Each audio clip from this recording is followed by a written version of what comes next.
5 seconds to the open. You ready? Who wants to get this thing started right about now? Welcome to Follow the Money Weekly with your host, Jerry Robinson. Welcome. Not just some guru. Oh, really? Your host is an economist and a best-selling author. What an interesting news item. I'd better write that down. And just someone who likes to make money and help you to make money. Welcome to Follow the Money Weekly. And here he is, Jerry Robinson.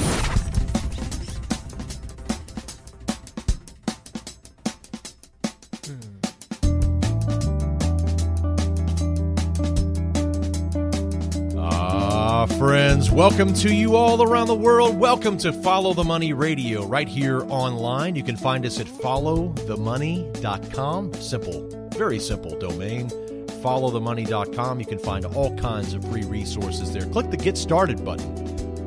Once you get there, you go through our 5 levels of financial freedom.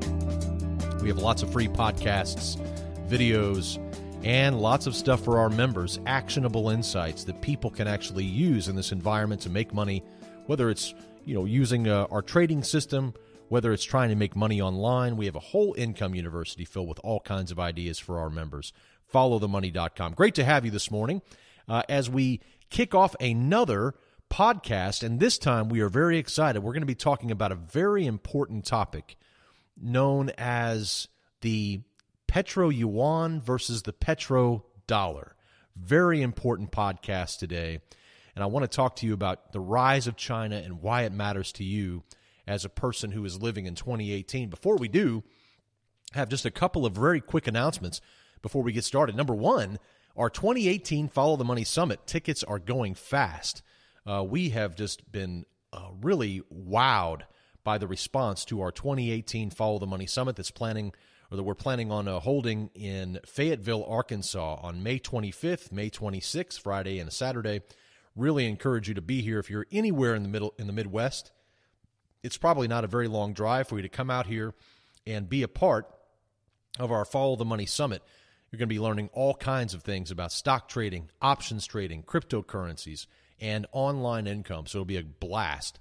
You can get all the details there at followthemoney.com/2018 Summit. Really encourage you to go do that. Secondly, all of our memberships right now in the month of April are 25% off whenever you use the coupon code April18.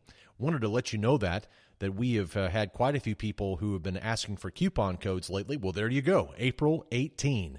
So now you can get any of our memberships 25% off if you do that in the month of April with that coupon code.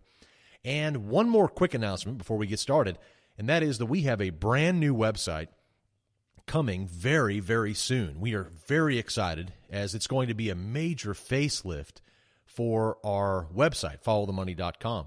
We've had the same website now for several years, but now it's time to upgrade, give us a facelift, and I think you're really going to like it. So we'll have some major updates coming soon. You'll see all of that very soon, but hopefully by this weekend, the brand new website will be up and live. We're very, very excited about that. All right, well, with all of that out of the way, let's dive into today's podcast. As we mentioned, we've entitled today's podcast, The Petroyuan versus the Petrodollar. The Petroyuan versus the Petrodollar. And we are living in a time of historic shift in power and hegemony that is slowly moving away from the West and towards the East. As it stands right now in 2018, as you listen to this podcast, China is the second largest national economy in the world, and it's poised to surpass the United States as the world's largest economy by 2032, according to at least one study. And many other studies show that it happens sometime in the 2030s. One study shows that it happens as early as 2028. Put simply, if China keeps growing at its current rates, most economists expect the country to become the world's largest economy over the next couple of decades. And China is building out its economic empire before our very eyes today. Whether it's the ambitious revival of the ancient Silk Road trading routes known as the China's Belt and Road Initiative, or if it's the direct competition with Western financial institutions through the new Asian Infrastructure Investment Bank, or the AIIB, as China calls it, or whether we're talking about China's new yuan-backed oil futures contract, which seeks to give China a profitable edge in the global oil markets. The future clearly favors the rise of China. This is especially true when we consider that China's ascendancy onto the world stage is accompanied by a gradual decline of Western power, especially that of the debt-laden United States of America. You know, I was just reading over the last couple of days that for the last 12 months, the United States has spent, between borrowing and taxing, they have spent a total of more than $4.4 trillion over the last 12 months. Now, they didn't take that much money in, but that's how much they spent between borrowing money from China and other countries and from taxing you. That's how much they spent. Now, they didn't take in that much money. They're living with a deficit. Obviously, the deficit's getting worse and worse with time. And this is where we are. We have a country like the United States that is completely bloated with debt, spread out all over the world with its military bases. And then you have China, which is actually forming new relationships with countries and taking on new economic infrastructure plans and really focused upon the future. Now, while history does not necessarily repeat, it often rhymes. That's what Mark Twain once said. And for this reason, we can often see glimpses of the future by studying the past. So let's go back for a minute to the end of the 1800s, near the close of the Victorian Age. It was becoming clear to any astute observer in that time that the United States was ascending while the British Empire was in descent. By the final years of the 19th century, the U.S. had already overtaken Britain in many key economic metrics. Then, in the wake of World War I, which devastated much of Europe, the United States clearly emerged as the world's largest economy. This upward trajectory was cemented by the tragedy and outcome of World War II, which gave rise to the Bretton Woods Agreement, which pegged the U.S. dollar to gold for the benefit of the global economy.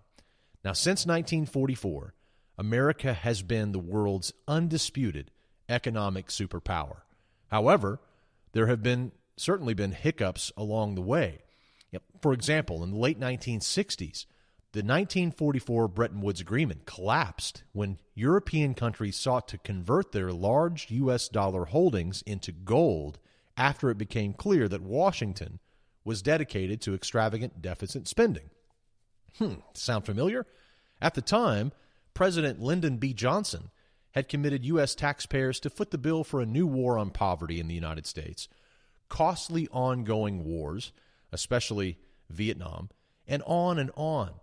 The French and the Germans were among many nations who began to see the writing on the wall for Washington. They knew that Washington was operating outside of its means, and they sought to exit the Bretton Woods Agreement early before it ultimately collapsed.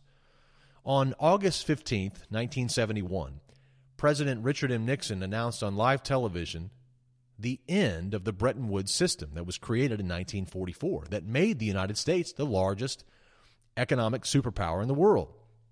No longer would U.S. dollars be convertible to gold on the international exchange. Now, while the U.S. dollar suffered in the wake of the collapse of Bretton Woods, Washington had another trick up its sleeve, and that was the Petrodollar system that was created in 1973. And for those of you who are not familiar with that, you can go to our website, followthemoney.com/petrodollar, and you can read a 4-part article series that we've written there about the petrodollar system. But to put it simply, in 1973, President Nixon and his Secretary of State, Henry Kissinger, brokered a deal with the Saudis, the Saudi Arabians, to price all of their oil in U.S. dollars. This created a demand for the U.S. dollar, and what the Saudis would do is they would take the dollars and they would then reinvest the dollars that they received from the sales of oil, and they would reinvest them back into U.S. treasuries. It's known as petrodollar recycling. And what this did was it created a nice boost for the U.S. dollar in the wake of the collapse of the Bretton Woods system. Now, many of the conflicts that we are witnessing in the Middle East today have been as a result of U.S. foreign policies that have been designed to protect the flow of oil and to ensure that the transactions done with oil are conducted in the U.S. dollar. Put simply, what you and I have been living through for the last couple of decades is really nothing more than petrodollar warfare. Think about wars in Afghanistan, or Iraq, or Syria, or Libya, or Yemen. All of these countries spread out across the Near East. The list goes on and on and on. Each one of these struggles, by the way, can be traced back to foreign policies that either sought to preserve or expand the petrodollar system, that system whereby virtually all global oil transactions are conducted in U.S. dollars. Now, as of 2016, the value of global crude oil production was worth a staggering $1.7 trillion just for the year 2016. 85%, more than 85% actually, of the transactions of that global crude oil production were settled in United States dollars. China, Russia, Iran are chipping away at this artificial U.S. dollar demand today. And this is bad news for the U.S. dollar long term, as you see China and Russia and increasingly Iran talking about the U.S. dollar and trying to move away from it in their global trade, in their trade actions. And as you can imagine, this is bad news for the U.S. dollar long term. Why? Why would that be bad news for the U.S. dollar? Especially for those out there who don't have an economics degree or they have no clue about economics. They say, why does that matter? Well, because less demand for the U.S. dollar comes as a result of that. If you lower the demand for the dollar, then you have less demand for those U.S. dollars. You say, well, why is that bad? Well, because less U.S. dollar demand means that you can have less U.S. dollar supply. Right? So now we're talking about demand and supply. You might still say, why is that bad? Well, now we're hovering right over the root of the problem. For you see, if total global demand for U.S. dollars goes down in the future, let's say due to China's efforts to cash in on the global oil trade, then this means that there will be an excess supply of U.S. dollars because there is less need for them. So where do all of these U.S. dollars have to go? Well, they come rushing back to their place of origin, the United States. And so once these countries no longer need the U.S. dollar at the same level that they do today, those excess dollars will come rushing back. And once they're back home, they create inflationary pressures in the economy. Now, this is Economics 101. Too many dollars chasing too few goods drives prices higher. What could the Fed do in such a situation? Well, it could raise interest rates. That would cause more dollars to flow back into the banking system in search of increasing yield, right? That makes sense. If the Fed wants more people to take their dollars and put them in the banking system so that they get rid of some of the inflationary pressures, well, they simply raise rates. If you're driving down the road and you see the bank is offering a 5% CD, 5% return on a CD, you might stop, right? You might say, hey, that sounds almost better than stocks, 5% guaranteed from the bank, right? So the higher that you raise the interest rate, the more of the U.S. dollars in the economy that you can suck out of the system back into the banking system. And of course, that's what the Fed could do, is if they saw there were too many dollars, they could raise rates. Of course, everybody knows that if you raise interest rates too high too fast, you end up threatening economic growth. So there's that problem. And then there's the problem of the Federal Reserve losing its ability to print money without facing immediate consequences. Well, this is a huge one. If China manages to siphon off some of the artificial currency demand that is generated by the global oil trade through some of its new systems that it's putting in place, it could handicap the Federal Reserve's ability to print money. And if the Fed has any plan already concocted for handling the next stock market crash, it will involve printing lots of money. I can promise you that, probably even negative interest rates. But losing ground to China in the global oil trade will put a massive crimp in those plans. And so for this reason, China's new yuan-backed oil futures contract, which just went live, by the way, at the end of March, is yet another nail in the coffin of the petrodollar system. It's especially a huge win for Chinese industry, which now, get this, they can purchase oil in their own currency. So if you're a Chinese business, you no longer have to worry about foreign exchange costs and the need for currency hedging, because now the contract is simply priced in their own currency. But the contract is new, and it still needs to be proven. It still needs to build a reputation, which can only come through time. If the volume and the open interest levels for the contract remain strong, then it's going to be a good start. Soon, if this contract in China can become a benchmark in the global oil market, China will gain added pricing power and will very likely demand that its Middle East oil suppliers accept yuan for their oil. And this is becoming more likely as China is now the world's largest oil importing nation. Did you know this? In 2017, China imported 8.4 million barrels of oil per day. That's compared to the U.S., which imported 7.9 million barrels per day. That's according to the Energy Information Administration, the EIA. When you become the largest single customer, the rules will tend to bend in your favor. And when this occurs, it will have a massive impact on the global economy and what will be the final nail, I would say, in the petrodollar system. For now, however, China's new yuan-based oil contract really presents no real or immediate competition to the U.S. dollar. Trading in the West Texas Intermediate contracts on the New York Mercantile Exchange averages roughly 1.4 million contracts a day, while daily volume is just shy of 1 million for the Brent crude contracts on the ICE Futures Exchange in Europe. China's contract, instead, currently trades at a small fraction of those figures and are really quite oddball contracts as they are settled in yuan, not U.S. dollars, like the rest of the whole global oil market.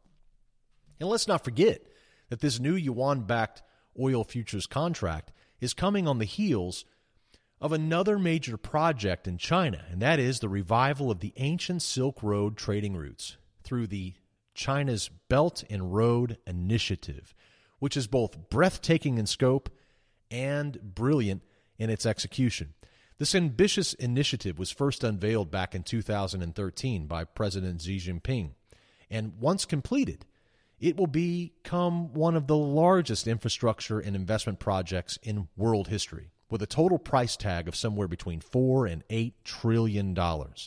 This new project will span more than 68 countries, which includes 2/3 of the world's population and 40% of global GDP as of 2017. As a debt-bloated United States spreads itself thin by taking on new long-term debts to expand its military might to the edge of the earth in order to maintain its empire, Beijing is making long-term mutually beneficial relationships and economic investments with dozens of countries in order to revive the ancient Silk Road trading routes, which will foster regional connectivity and will facilitate trade all across Asia, the Middle East, and Europe. Just as the economic arrangements that were crafted in 1944 at Mount Washington Hotel in Bretton Woods, New Hampshire, made America the world's largest economic power, so too the Belt and Road Initiative could lead China to replace the United States as the world's largest economic power. And let's not forget that China is also countering the West with the establishment of its own Asian-focused development bank known as the Asian Infrastructure Investment Bank, the AIIB, as I mentioned earlier. This new competitor to the World Bank recently began with a $100 billion fund and is designed to finance new and ongoing Asian infrastructure projects. Through the AIIB, China is seeking to prevent Western institutions from cannibalizing rising Asian nations through the predatory loans and deceptive practices that the West has become so well known for around the world. So what's really at stake here is something that political scientists refer to as hegemony. This word is derived from an ancient Greek word, hegemonia, meaning supremacy or leadership or chief command. So hegemony means supremacy. So supremacy is the prize. Supremacy is what is at stake. So as you can imagine, with the crown of global supremacy at stake, Washington and Beijing are both moving forward with extreme calculation and precision. Of course, the passing of the crown will not happen immediately. China is still building out its economic infrastructure and biding its time until the world finally takes note of America's spiraling debts and ongoing deficit spending, much like they did in the late 1960s, which brought an end to the Bretton Woods system. When interest rates inevitably climb much higher, America's economic growth will become stunted. China hopes to be able to offer global investors an alternative to the U.S. dollar when that happens. And while China may soon replace the U.S. as the world's leading economic empire within maybe the next 10 to 15 years, it still faces a long climb to reach its final goal as the world's leading economy. It took the United States many decades, even after it surpassed Britain back at the early 20th century, before it fully became the world's recognized largest economic superpower. But again, China it's going to take some time. For example, Beijing has kept a strict control on its currency and the yuan, which will need to be relaxed if the yuan truly hopes to compete with the U.S. dollar for global market share. In addition, Beijing's direct interference into the financial markets has spooked many global investors, making them weary. So, once again, the passing of the crown will not happen immediately. But one thing is for certain. If China continues its rapid economic and political ascent unencumbered, and if the U.S. does nothing to slow its demise by balancing its books and living within its means, the 21st century will be known as the Chinese century.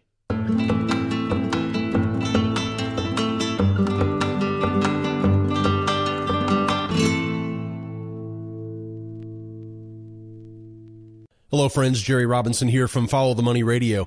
Every single year, Wall Street sets out to beat the performance of the S&P 500 index, and almost every single year, 90 to 95% of money managers fail to beat the index. For that reason, Warren Buffett has often told investors that the best advice he could ever give them is just to put their money into a S&P 500 index fund and not worry about stock picking. Well, here at Follow the Money, we have developed a special top 10 stock portfolio that is specifically engineered and designed to beat the S&P 500 each and every year. We did so last year by beating the S&P 500 pretty well. I mean, the S&P 500 was up nearly 20%, about 19.42%, and our top 10 stock portfolio for 2017 rocketed higher by almost 23%. Many of our returns were up by 40 or 50% alone. So we had some wonderful picks last year, and we have just now released our hand-picked top 10 stocks poised to smoke the S&P 500 again in 2018. This special report is now released and available to all of our members. But if you're not currently a member and you want to receive access to this top 10 stock portfolio, you can learn more about it by going to followthemoney.com/2018 portfolio. That's followthemoney.com/2018 portfolio.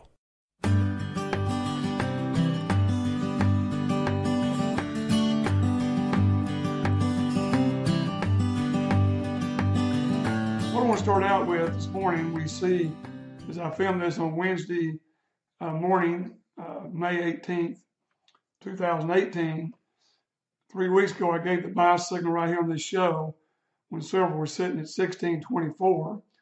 We now see it at 1710, up over 6%. And we've seen the gold-silver ratio that peaked out at 81 to 1, now down to 79 to 1. We're starting to see silver in a catch-up mode.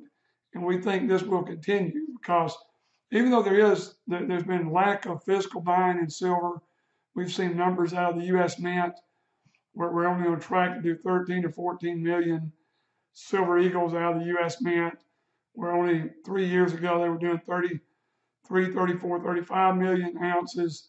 But this is a different ball game. We've seen the big buyers buying physical are not buying silver eagles.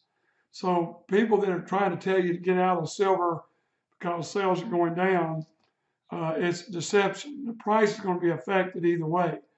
But if large buyers are buying 100 ounce and 1,000 ounce COMEX bars, then that's not reported in the U.S. Mint's numbers. So it's very distracting. But for the ones of you that track the ratios, right now it's 79-1. As gold sits at $13.50 and silver sits at $17.10 after this incredible run of the last 3 weeks that we think is just the beginning, getting started. We've also seen a technical breakout this morning in gold, and it's taken it above 1346 to 1352. It's in a no man land. We would like to see it close above 1356, but I do think without question the second quarter that started April 1st is going to be a very significant quarter in gold and probably silver also. But the things I'm talking about in gold, there's something that happens and our phone lights up and people that haven't been around get distracted, but I get happy. And that's when people call and say, should I sell my gold because I see the long positions by the big boys has been cut way down. It's not the big boys, it's the big boys. When they start cutting their future contracts down and decreasing their long positions is when I, as an old veteran in this, say it's time to buy, because what they're doing is saying to you, it's time to buy, but I want to buy cheaper, so I'm going to take my long positions out now, sell them, and then I'm going to buy back because the technicals are incredible for gold. Even Jim Rogers, the Singapore famous investor, said this morning, the numbers that gold are going to in the next couple of years are going to stagger your imagination. And certainly we've been talking about this and we're a lot closer to it.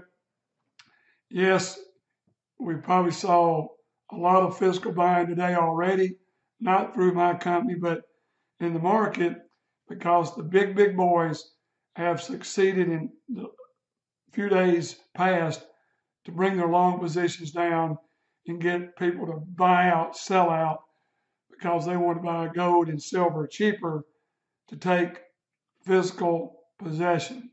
So yes, we're in a bull market. Second quarter is going to be great. The dollar is going to keep going down, and we're going to keep having the Fed trying to sell off debt on their balance sheet. We're going to have interest rates going up, which is good for gold, as I taught you a few weeks ago. If you look at the federal funds rate, when the interest rates are going up, gold's going up, and bonds are going down for sure. Stocks could go either way. So I'm really not here to comment on stocks, except stocks should always be part of your portfolio. I have no doubt about that, and that's what I do in my own portfolio. But now, beside my stocks and my metals, you've got to look at things that do well in rising interest rate environments. And we're watching these ratios, and sort of the dollar going down, other currencies are becoming a lot more attractive. For the ones of you that I'll see next month at the Follow the Money Summit, looking forward to meeting you and reacquainting old acquaintances that I've known over the many years in this business. And I will have, as we reported last week in the interview I did with Jerry, we will be talking about some out-of-country purchasing that will be available to you that's never been brought or never heard on these grounds by me, or I've never seen. I'm not going to say it's impossible, but hopefully. And then for the ones of you that have stuff stored other places, and you're paying over 25 basis points a year, you need to call us and talk to us about how you can cut your storage fees and still be in a COMEX warehouse, because we are the only people that can do it. You can reach us at 800-247-2812. That's 800-247-2812. And when you call and ask for a special deal, we've got a couple because of all the wholesalers we're acquainted with, that when they get overstocked in their inventory because they're market makers, they call us to try to help them sell stuff off quickly. And these things are 2-3% below normal. And that's unheard of when we're only marking stuff up 2.5% to 3%, depending on what it is. And we can cover all that for you where you're buying it strictly wholesale. I really don't know anybody else that's doing this in the industry. So once again, give Dan or Kathleen a call at 800-247-2812. With this week's Precious Metal Market Update, this is Tom Cloud signing out.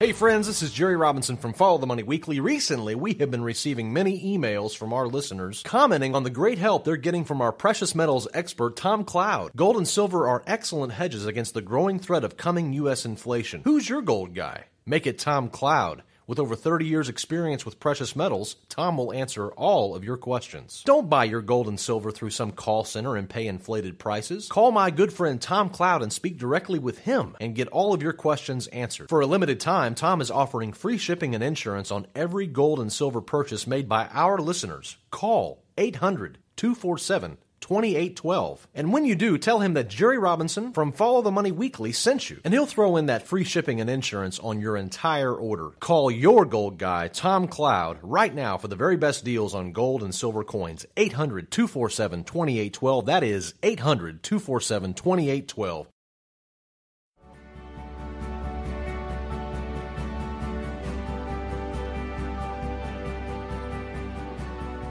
Hello everybody, this is Mike Mitchell with Strategic Wealth Partners and Christian Financial Advisor Network coming to you with some very interesting questions.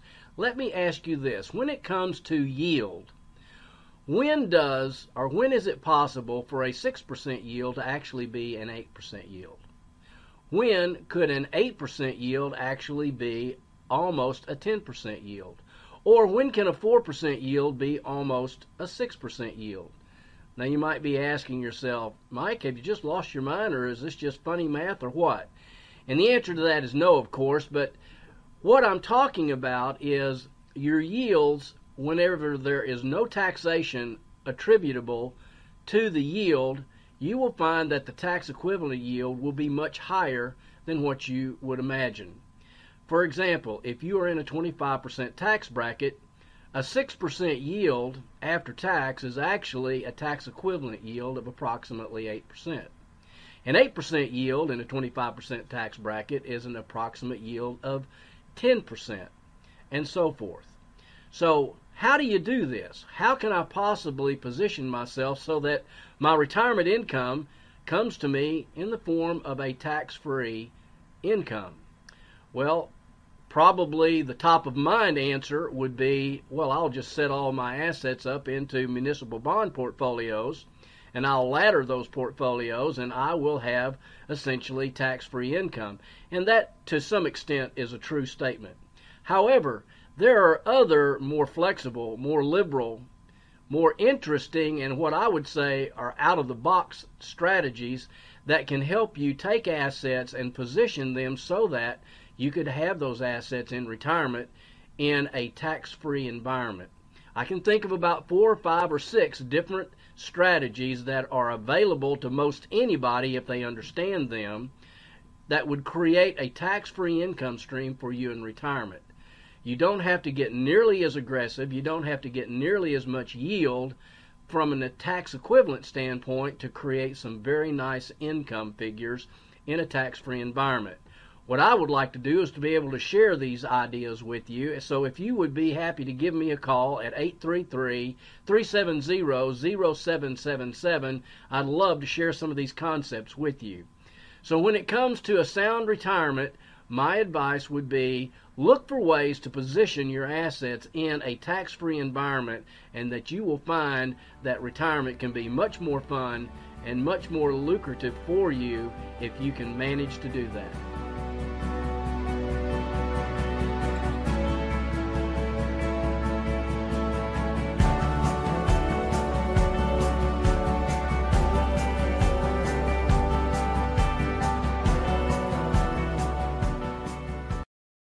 Are you prepared for the next stock market crash?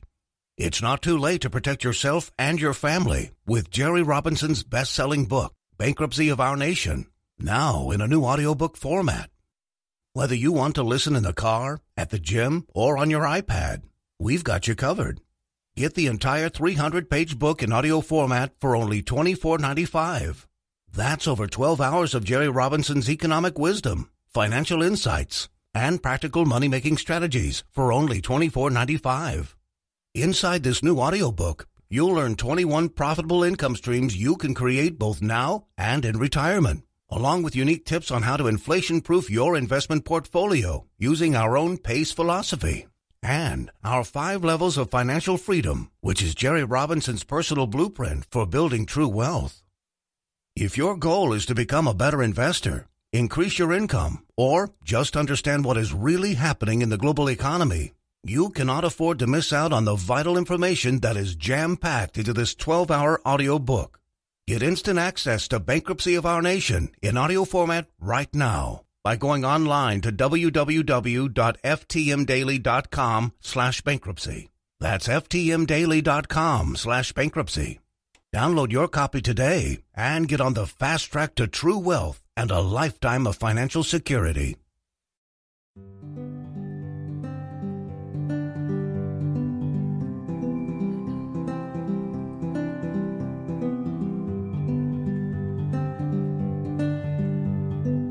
All right, friends. Well, that brings us to the end of our program. Sure is great to have you along. Sure do appreciate you being here each and every week. And as always, I leave you with this final word, said by Howard Zinn, historian and author, when he said, "If those in charge of our society, politicians, corporate executives, and owners of press and television, can dominate our ideas, they will be secure in their power. They will not need soldiers patrolling the streets. We will control ourselves." That's just something to think about. Remember, friends, when you want the truth, just follow the money. We'll see you right here next time. Until then, God bless.